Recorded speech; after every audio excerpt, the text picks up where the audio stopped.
Oh, Canada, we stand on guard for the Star-Spangled Banner. The two North American teams are two, I think, the most talked up teams in this World Cup. I think Canada are coming into this in a really interesting place. And that's what I think a lot of us kind of diehards are really thinking about, really intrigued by.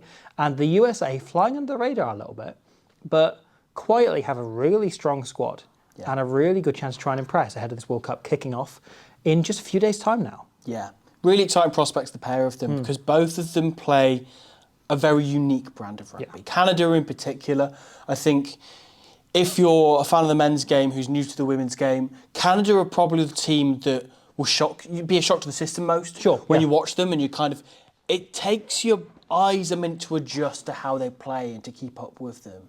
And they are one of the most interesting teams just in rugby, generally. You know, that you look at like, you know, the All Blacks, the Springboks, the Fiji Sevens team, and I think the Canada women's team, I think are up there in terms of just the most unique and kind of like, let's say, romanticised teams in the modern era of rugby. USA as well, I think, a really interesting one. They're a kind of dark horse in women's rugby where they have had the talent to win things for a long time. Obviously, they were the first ever winners of the Rugby World Cup. And yeah, in the last few years, I feel like they've always had squads full of players where you go, oh, they need to win things here.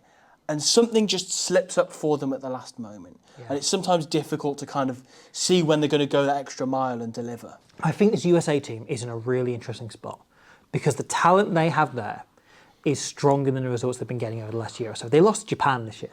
Yeah. Like, they should not be losing to Japan with the squad they have available. You've got some questions of, is it coaching, is it setup, is it whatever? I think there's a problem. This team don't get much time together. Yeah. The World Cup is the one time that is different, the one time we can see the most out of them. I thought the last World Cup in 2021 or 2, it's always a tricky one, which year you attribute it to. They were possibly the most disappointing team in the tournament. Yeah, I think that's fair. They didn't really get to fire a shot in the same way. And so you were kind of let down by them. They didn't really get like their moment. And I don't know.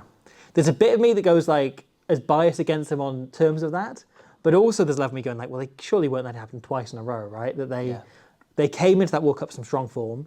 They then slipped up at the tournament itself, and obviously still made the quarterfinals. They still did reasonably well from a results point of view, but I think from performances and from like what they put out in the field, I don't think they would be too happy with the way they played over the course of that tournament. They didn't compete too well in that quarterfinal either. Granted, it was against Canada, who kind of blew them away, and that Canada team were peaking at that point. You look at when those two teams played each other, right? And it's always so much closer than it necessarily should be. Sure. Canada, we see, you look at them blowing away Ireland the other week. Like, and I know Ireland came back into it late on, but Canada still looked the much better team for like 60 odd minutes of that game. Yeah. And yet the USA consistently, we've seen that a couple of times this year, managed to keep games against Canada closer. It's that kind of local rivalry, local derby thing, form but going out the window, etc. So we're potentially looking at these two drawing each other in a quarterfinal again. Yeah. So that could be interesting. However, how do you feel this USA team are set up for this World Cup? Do you expect big things from them? Yes and no. Opening night, they've got England, which is the hardest thing to open on. At the same time, I think what this reminds me of, again, to talk in men's rugby terms, it kind of reminds me of opening night of 2015 Fiji v England, where Fiji just came into it with that kind of mindset of like, we have nothing to lose. We're going to really chuck it about, and we're going to play like high-risk rugby because we were against an England team who were at home, and obviously that England team didn't go on to be anything special. They end up going out in the group stages. But you know what I mean? Like, I feel like it's kind of a free hit for the USA, that opening night against England, and they are expected to lose that. But at the same time, I feel like the USA won't like that, and they'll kind of go out to ruffle a few feathers with that. The inspiration they've got to take, again, if we stick in the men's rugby parlance, is Argentina 2007. Is them being greatly underdogs, them expected to roll over and die, and then going out and winning the game. Yeah. And look, them winning the game is a long shot. This England team, there's an argument it's the greatest, most dominant team of all time in any form of rugby.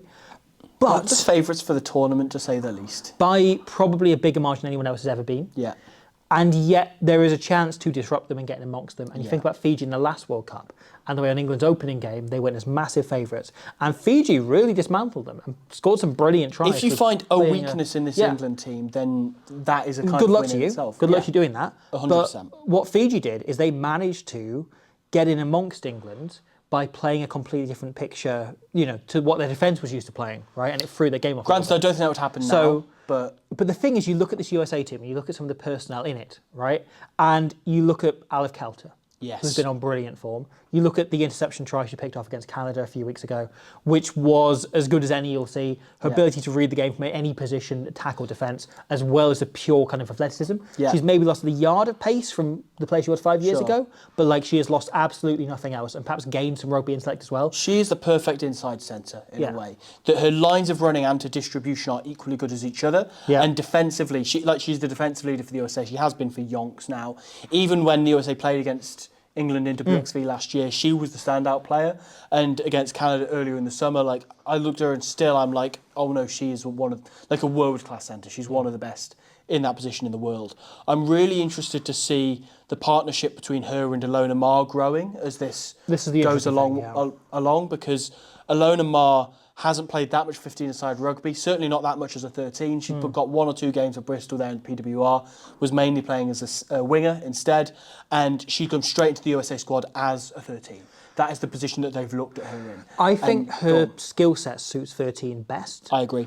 But it's a huge risk to put what is relatively a rookie into the most demanding defensive position on the field. Yeah. The position on which, if you make a wrong error, it results in a try most likely. Yeah. From anyone. With Alona Maher, certainly in attack, you can totally see what she brings. Oh, massively. In terms of hard lines, she will run off Kelter. Look, that is a brilliant combination to have. Especially, and it's not something we've seen the USA do massively, is playing off 9 straight through to 12. Yeah. I hope that's an actress we start to see. They like to go through Mackenzie Hawkins or whoever's playing 10s, the hands first usually. But with that in mind, that's such a balanced centre combo that I'd like to see them running off Kelter a little bit more. Yeah. So that's not a pun intended. I think a part of that, though, is Olivia Ortez at 9, yes, who I really like. I think is a very good player. She's very good at throwing that big flat ball, that long flat ball. However, she takes a wind up, right? And she's a player where a defence can get to you in that second. And is it the USA not wanting to build a game plan around something that slows the game down ever so slightly? It's very true. Because I think if they're hitting that wider ball, it can work. And she's I've seen her. There's a try she scored herself where she throws a couple of outstanding flat balls for forwards to run onto. But there's a moment of picking the ball up and waiting first to and wind it up. Yeah. And so I wonder if that's kind of a tactical consideration from the coaching panel. On the flip side weighing of that, it's harder to stop because she's so quick to the breakdown, Ortiz. That is the benefit of her game. A, she's rapid, just generally. Her top speed is outstanding. Her acceleration is really good. She's 4'11". Yeah. So it's really easy to get to the ball. The ball is essentially at her height anyway. But she's that is genuinely a positive. That's why the scrum half position is typically the smallest player, right? It's because historically they need to bend down and get the ball and zip it out as quickly as they can. She's really good at that. There's something in the way she's built that does remind me of Antoine Dupont. Yeah. There's something in that build and the way, the acceleration off the mark. And she's that strong as well. Exactly. That ability to break out tackles and accelerate very quickly. And I'm not saying she is Antoine, no one is. But there is something in that zippiness and that as I say, core strength and speed that is reminiscent, and maybe that's just because I'm always thinking about Antoine Dupont. Is very much a factor. She's also an example of something that I think rugby's been needing to tap into for a long time, which is horse girl scrum halves, because she was an equestrian national level equestrian person until she converted to rugby at 17. It's unconventional. Full time after it, but was one of the best horse riders in her age group in the whole of America. And was state champion and everything. Wow. And is now converted over to rugby. Completely different skill set. Yeah. But you can sort of see how if there's any position you can convert to, it sort of is scrum half. Yeah. In that keeping in control, that being very level-headed. She's a really exciting 9. As I say, she's quick. Her pass, the long winding pass is really good. And she's got a good kicking game. This 50-22 that she hit against Canada earlier in the year is really, really nice. And yet she's just a really exciting player. And as you say, the wider backline then with Maher, what I can just picture is Alona Maher running that short line off 9 as well and getting crash ball over the gain line. The concern then becomes, as you say, if Maher makes misreads in D. And what I'd imagine will happen is she'll try and put all of the big reads onto Kelter, but you can't hide in the 13 channel. Yeah. There's no such thing. I think we've got to hope that Alona Maher said something on a podcast recently about how she sort of wondered about whether she retires from rugby after this World Cup and how she isn't quite enjoying it the same because she's feeling the pressure an awful lot. And I really get that. Like, I look at it and I don't know how she isn't burnt out. She's been completely all go, all go, all go. And I wonder if that is the case. And again, not to speculate on her mental health, but like, I think there's been moments of that in like performance over the Pac 4. And I hope over the last few weeks, I think we've seen her looking like she's enjoying herself on the field a bit more. Yeah. Which she was when you look at her best in the Olympics and like when she was playing sevens, she's looking like she's having the time of her life, whether it's smashing someone, whether it's scoring a try, or whether it's just like doing something silly on the sidelines. Yeah. And I think we've seen her smiling more over the last few weeks. I really hope she's kind of found that, because when she is running with the ball or even like chasing back and making big hits, like she is genuinely one of the best rugby athletes in the world. Yeah. And she became a star for everything she's off the field, but also she equally could have been like a massive name on it. Yeah. You know, like none of this was purely for the fact that she's funny. Like, she is an incredible athlete, and that gets missed out an awful 100%. lot because they are taking a gamble on putting her straight into 13. Yeah. So on the flip side of that, looking at the packs that they pick. Can we, I want to lead on this, right? Yep. Hope Rogers. Hope Rogers. We talk about Hope Rogers. The best in the world, I think, probably at loosehead. I think probably the best rugby player the USA's ever produced. Yeah, that's probably Male fair. or female, I would put out there. Just one of the greats. Yeah. Ultimate ball carrying, scrummaging, tackling, jackling, everything you possibly want from a loosehead. She does it. She also does it probably better than anyone else in the world. Like, she might not be the best scrummaging loosehead in the world, but like, she more than holds her own. She's a very destructive scrummager, though. Excellent scrummager. Yeah. And everything else, she's probably is like the best loosehead in She's the world. one of the every best other area. jackalers in the world as a loosehead prop, and that's incredible. I would say she's probably top 3 or 4 in the world for every attribute you want from a loosehead. Yeah. And then she's also very high up for a lot of other things. Yeah. Destructive ball carrier. She's been doing it for such a long time as well. It's been around for such a long time. Makes big hits. Yeah, it's been going to World Cups for 10 plus years. Third World Cup? Yeah. Fourth World Cup? Yeah. I think fourth. Yeah. An incredible player, and one of those, again, we talked about how Ortiz likes to play this up-tempo brand of rugby. Having someone like her in the pack that you can reset off is really important. That if you end up conceding a big collision, as what happened against England, you look at the size of their pack, it will happen at some point. Having somebody like Rogers that you can just get to run a short line, like break all structure, then go brilliant, let's up the tempo and go again. Players like that are so important. And you look like throughout the rest of the pack as well. I think, firstly, at 7, I really like the look of Georgie Perish-Redding. I think she's really good carrier and like just a really physical and just energetic rugby player. And I love players like that in the back row. Who's built a career slowly as well. He's kind of gone from like the odd bit part to now getting a regular starting shirt. And now playing Sale very Sharks well. as well. Yeah. Same as Ortiz at 9. So they've got that connection there a little bit. Like the look of her. But of course, the member of the pack that we have to talk about when she is indeed in the pack is Kate Zachary, the captain, who flits between flanker, 8 and outside centre. She can play all of these positions, I would say probably equally well, at international level and at PWR level with Ealing Trailfinders. She is outstanding. She is now 36. Yeah. She is barely slowing down. Her ability and work rate are as high as they've ever been. I think there is something in the turn, playing in the 13 channel, I'd worry a bit more than I would have maybe even 2 years ago. Yeah. And maybe that is a little bit of a load of mail coming into that 13 shirt. But what a player, what an athlete, what a competitor, most importantly, what a captain. Yeah. Like one of the great leaders. Like alongside Rachel Malcolm, probably like the standout captain in this World Cup. Yeah. The glue in this team for sure. Yeah. The player you build everything around. Yeah. The kind of like older head who will guide you through this, right? There will be no moment, even if England do get 20 points up in that opening game, no moment where she panics. No moment where she doesn't go, okay, this is what we need to do to calm ourselves down, to make sure we're in the right place. Let's reset. Let's get ready to go again on our terms and get on top in this game. Whether or not they can do that is a different thing. But like in terms of the mental side of it, there's no one you'd want more than her to reset that beyond her abilities as a player, which are exceptional. Yeah. So Rachel Johnson in the back row as well. I mentioned who is like a brilliant player. Again, like complete all-court back rower. Every skill just like well-rounded out. Like The powerhouse. perfect like workhorse powerhouse, like great ball carrier, great like particularly tackler, like great at making shots, putting shots on. So an eye on her. There's one other player as well, if I want to mention. Alona Morris isn't the only person to come over the sevens. Cheda Ember's back. Yes. Who has kind of come out of nowhere. Yes. So was great for the USA in the 2017 World Cup, then moved over to sevens, has played sevens for the better part of a decade, and now has come back to 15s. Yeah. And is such a brilliant and exciting talent, so good with the ball in hand, so lively.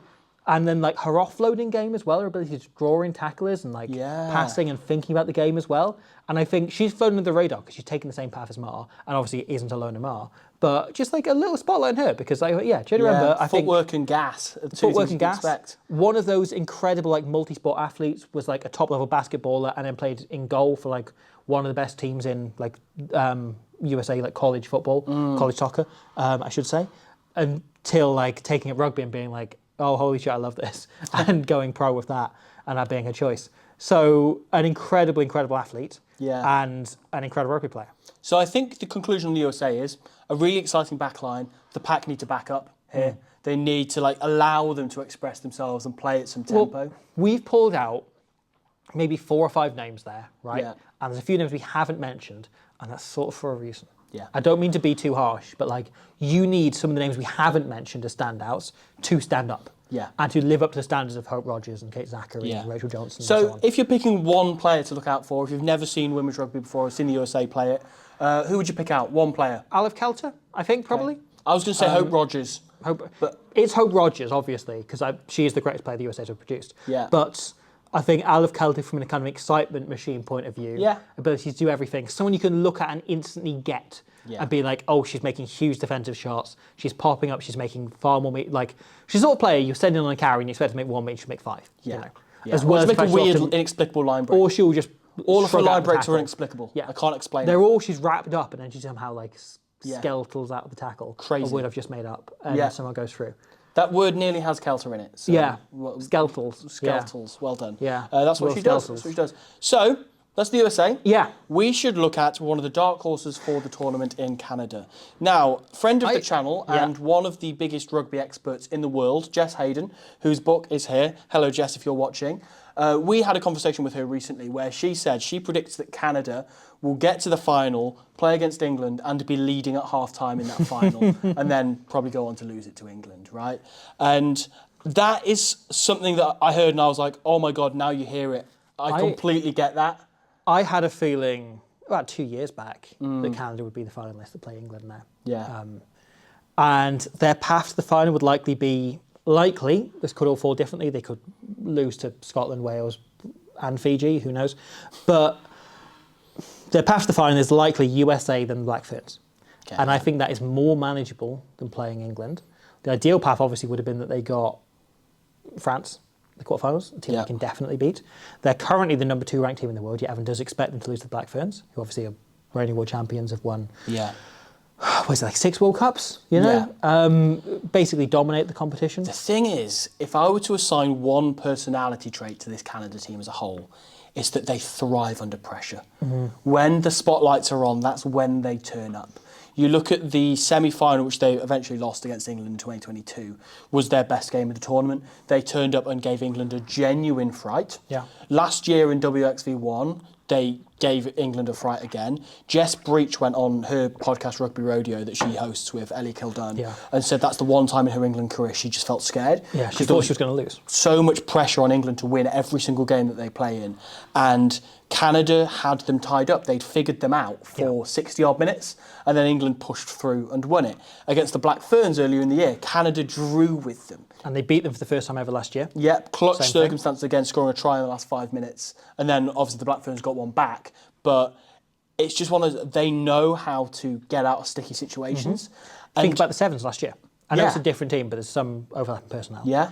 And you think about them being underperforming for the tournament, then they play Australia, who look like the best team in the tournament semi-finals, and they make the final, right? Like, it was a huge backs against the wall performance, and it kind of sums up who this team are. Yeah. And I think the interesting thing about this Canada team, and I kind of want to do a full video on them on the main channel, go deep into them, because I'm fascinated by them. Yeah, because they feel like a version of rugby that's evolved completely independently from the rest of the game. Yeah. A bit like Japan did, and a little bit like Argentina did, but in a different way of they're a team that has evolved this style of play completely separate to the rest of the game. And instead of keeping up with innovations or whatever, they've used them and fed them back into their own game plan. And so it's built into this like mad thing that is much more individual and splits the team up much more. Yeah. And they don't look at the kind of like 1-3-3-1 type patterns that everyone else plays. They're not looking at any of these like evolutions of the game. They're not even looking at the like positionless rugby bullshit. It's properly like they stack their forwards in groups, they play off them, they then leave their backs individually like 70s style, and they try and beat people one-on-one, and they try and create these situations, and they use blindsides incredibly smartly. They have so many distributors and so many ball players throughout the team. You look at both, the likes of Gallagher and Tessier, obviously, 10 and 12 as a combination. But it's not just there. They're not even just bringing Shelley in from fullback to play the ball. They're also having the likes of Sophie de Goody, who's coming in from the second row or from the back row and acting as an extra fly half. Like, they are one of the most distributor-heavy teams in the world. The way in which they use even someone like Fancy Bermuda from the wing sometimes comes in. Forteza from 8 sometimes comes up and distributes. And so, like, they have one of the best balanced teams, one of the most rugby smart. Yeah. There's an argument. They are up there as like the most rugby smart team in the world. Yeah.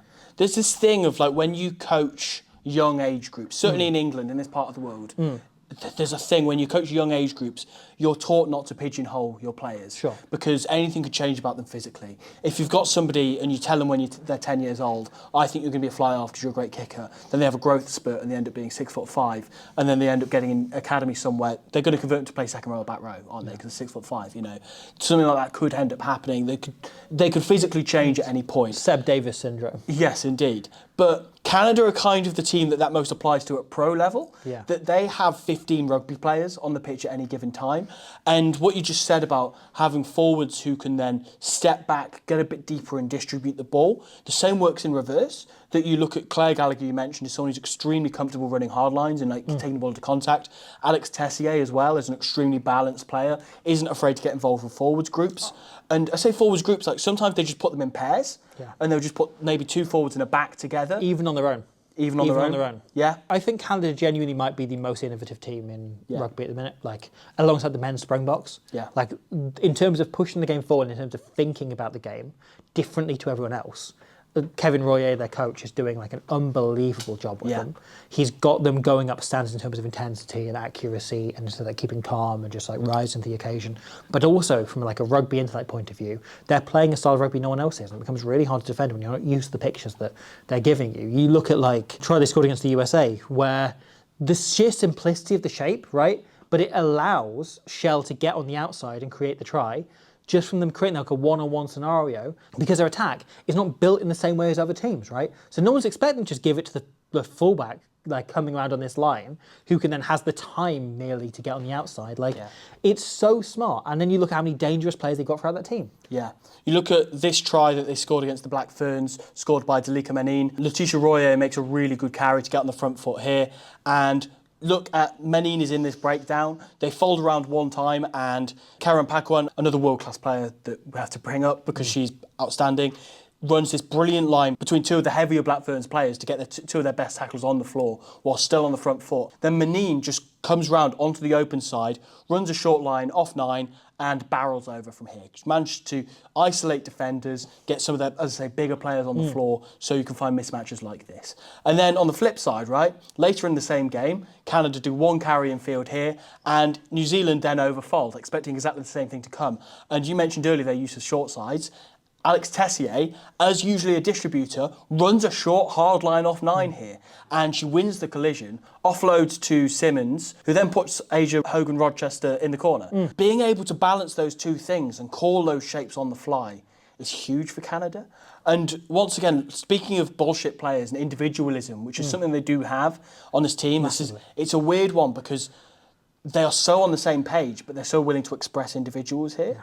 This try that they scored against Ireland the weekend, where Sophie de Goody just picks the ball up and just runs with it sideways from a pick-and-go situation. It's really unconventional, but they can't get the tackle on her because she's Sophie de Goody. Sophie de Goody. And she just, instead of laying the ball back and having a quick phase, just chucks the ball over the top, so it skips the need from needing a scrum half and gets the ball straight into Claire Gallagher's hands. They go wide here and Paige Farry scores in the corner.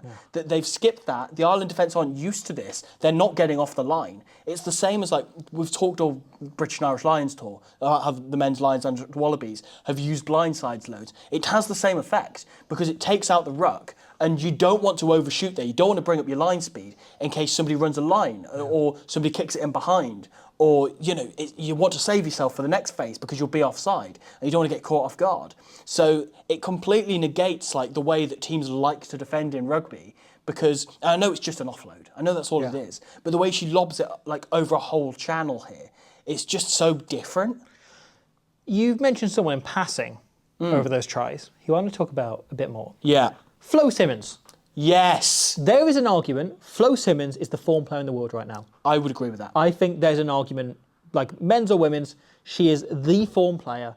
She is playing unbelievable rugby. She is so completely balanced. I compared her in the video that may or may not be up by now to Hugh Jones. Yeah. As that kind of like very balanced but explosive, like floats around and then suddenly just goes, the acceleration. Runs direct lines. And is so quick. Seems to break tackles where you think she's wrapped up. She doesn't slow down as she's being tackled. Similar to Hugh Jones, that's a perfect comparison. Obviously can play on the wing as well. Has very much moved into the 13 shirt and made that her own over the last... Moved Alicia Corrigan out to the wing because she's been on such good form. And the thing is, sometimes you get players like this, particularly in women's rugby. You get it a bit in men's rugby, but more so in women's rugby. Like, I do not care if anything's on, you give them the ball. Yeah. Just because something might happen. This is what so much of the system's built around, right? It's like they get players like Flo Simmons, like Julia Schell at fullback, who I really like as well. Like, huge fan of Julia Schell. Great counter-attacker. Julia Schell. And just so very quick. Composed. Yeah. Like, the number of times you see it, because Canada play quite a light backfield, the number of times she ends up isolated and she just like buys herself time incredibly well for being very smart or doing something insane. Good kicker as well, Julia Schell. Yeah, so big fan of her. But they love to get those two in particular into space in those wide channels, getting those into that kind of 13 channel, and just give them the chance to beat someone one-on-one. Because they've got two wings who can finish. Yeah, you look at the teams that are playing in this World Cup, right? You've got the players they'll be putting them up against. Hannah Della Valle, who, great player, slow on the turn. Yeah. So you've got a real chance for both of them to get outside her and, Schell or Simmons, one of them to explode around and make that break. Or you've got Emma Orr, who, again, is sort of the opposite, is incredibly quick, but do you try and overload her and try and get her to like fly in and make a rushy decision and then try and get around her? I think there's a real chance for them to open up an awful lot against those teams. Yeah. You mentioned Emma Orr. It's more actually the fact that Scotland have Lisa Thompson, one inside her, who's a little bit slower than Orr. If Orr shoots out the line, it takes one pass and they're playing catch-up. Yeah. And who does Scotland have as that kind of catch-up defence, who is as quick as somebody like a Simmons or a Schell? Yeah. I don't really know. Inside of the wing or 13 channel. It's a difficult one. Look at the tries Simmons has scored over the last few weeks, right? Obviously against Ireland, like brilliant individual tries. The rugby she's playing is from another planet. Yeah. And so excited to see her, as well as another player from another planet, Sophie de Goty. Yes. Her name sells her a bit short, doesn't it? Calling her de Goody. Sophie de Not Baddie. Yeah. She is one of the best rugby players on the planet. She gets compared a lot to Sergio Parise, which I think is a very fair comparison because... I honestly think it's harsh on her. You think? Yeah. I'm not joking with that. I think it's harsh on her. She can play any position. Mm-hmm. So at the moment she's been playing second row for Canada. She's by trade a number 8, that is her preferred position. Has played 6 largely for Saracens in the last couple of seasons. Has just come back from a long-term ACL injury. She was expected to miss this World Cup. Yeah. And she's come back, she's recovered, and she's not hung around. It took her like half an hour of game time to get back up to speed, to be back herself. For context, so she's the goal kicker for Canada, she's the primary goal kicker. So you may notice that somebody with 4 on their back is kicking. Not only kicking, but like she kicks from the touchline. Yeah. She also kicks in play quite a lot as well. She plays like as an extra fly half, as you mentioned earlier. Yeah. Both in terms of her distribution, her carrying, which weirdly is a thing for fly halves in Canada, in this team, and also her kicking out of hand. There is nothing on a rugby pitch she can't do. I put this on Blue Sky. She's our generation's John Eales. Yeah. Like, the upcoming Bob Odenkirk film, Nobody 2, is about Sophie de Goody, as far as I'm concerned. It's just like, she is a generational talent, and I genuinely believe, right, either we'll be telling grandkids about Sophie de Goody, or we'll be going, back in my day, you see how every player's like this now, it was only Sophie de Goody. Yeah. Sophie de Goody as well, for those who don't know, was pretty much genetically created to be a perfect rugby player in a lab. Both of her parents were the first two Canada captains at World Cups, Hans de Goody and Stephanie White de Goody. So two legends of Canadian rugby, like two of the greatest to ever do it. And the best thing was, they are massive fans. And they travelled around all Canada games at the last World Cup with a sign that said, "The good, the great, we like the number 8." Yeah.